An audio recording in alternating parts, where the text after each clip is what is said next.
Welcome back to 30 Days of Persuasion Plays with me, Paul Macetta. Another NLP-driven episode here. In case you don't know, I'm a big fan of NLP. Certainly learned a lot from it. Definitely changed my life, helped me communicate more effectively with people, but just look at life in a completely different way, because for me, it's kind of like a blueprint to the mind. And so what I'm going to share with you today has to do with the two communication models that we find in NLP. And today's lesson is that when you communicate with people, sometimes you have to be specific and sometimes you have to be general. Now, when Richard Bandler and John Grinder were developing NLP, one of the things that they believed very strongly in was the concept of modeling. The concept of modeling tells us that if a person is doing something at a level of excellence, we can simply do what they do and we will achieve the same level of excellence. This is, again, all the same stuff that Tony Robbins uses when he's able to take very high caliber people, whether it's celebrities, singers, athletes, and get them to perform at a much higher level. He's using the modeling model, so to speak.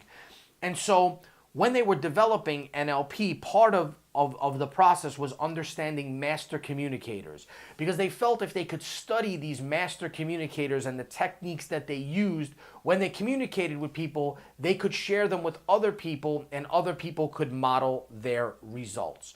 So one of the people that they studied was Dr. Milton Erickson. I talk a lot about this guy. He was a hypnotherapist. He was a medical doctor. He basically cured himself of polio by hypnotizing himself to recall past memories of how his body used to work when he wasn't paralyzed. So he got paralyzed from the polio and then was able to train his mind to recall memories of when his muscles were not paralyzed, and he taught himself to walk again. He was a phenomenal guy. And so one of the reasons that they studied Erickson was because he was a master communicator. He was able to achieve results with his clients that other hypnotherapists simply could not. And he was able to do it by using a very indirect approach when he spoke to people. So rather than saying, you will go into a trance right now, or you are in a trance right now, he would say something like, you can comfortably feel like you can go into a trance right now. He left everything to you. He made you feel as though you were in complete control of the entire interaction. And so one of the communication models that was born from studying Erickson was something called the Milton Model. And what the Milton Model is when you speak using very vague or generalized words or phrases. So for example, it's another example that I give. If you were pulling your car out of a lot in a parking lot and somebody banged into you and it was completely their fault, and when you got out of the car, they started yelling at you and cursing you out and telling you that you don't know how to drive, and you were telling me this story, my response to you would be, people are crazy, right? And that would cause you to agree with me. That would make you feel like I understand exactly what you're talking about, because I just made that very general, vague statement that people are crazy, right? So you're speaking specifically to me, and I'm speaking back to you in a general way, in a very vague way. That's what Erickson did. The opposite of that is what we call the metamodel.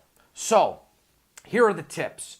The tips are, first you have to figure out which model is best. So again, the Milton model is when we speak very generally and use a lot of ambiguity, and the other model, the NLP model, is what they call the meta model, is when you speak very specifically when someone else is being very general. So there are three different ways that people speak generally or use ambiguity. First is generalizations, where people generalize what's going on. Like they may say something like, you never listen to me, or you're always late, or people always have to make me feel bad, or no one ever listens to me, right? They're speaking very generally. Second is a deletion. And a deletion is when a person will tell you a story or make a statement and then they'll somehow leave out something else that happened. So for example, I might tell you a story about how I showed up late to work this morning because my dog got sick in the morning and I had to take him to the vet, and I called my boss and I told my boss that I was going to be late, that the dog was really sick, and I showed up 45 minutes late. I was even willing to work through lunch, and when I got there, the boss started screaming and yelling at me and belittling me and threatening my job and telling me that if I ever did that again, I was going to get fired.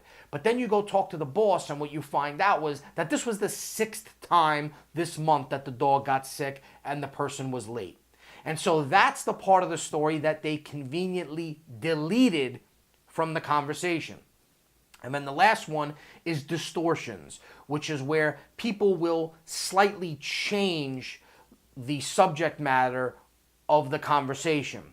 And so the reason why people do this, again, is because, as I've said in other videos, we're cognitive misers. We like to reserve and preserve our cognitive resources. So we use a lot of mental filters when we process information. And the 3 big ones that we use are generalizations, distortions, and deletions. Now, the meta model works very well when someone is using those filters. When someone's speaking to you and they're using generalizations or distortions or deletions, you use the meta model, which is basically a series of drilling down and questioning them to get them to be more specific. So when they say, "You're always late," you would say back to them, "Can you tell me the last 5 times that I was late?" Or if they say, "You never listen to me," can you give me 2 examples of when I haven't listened to you in the past?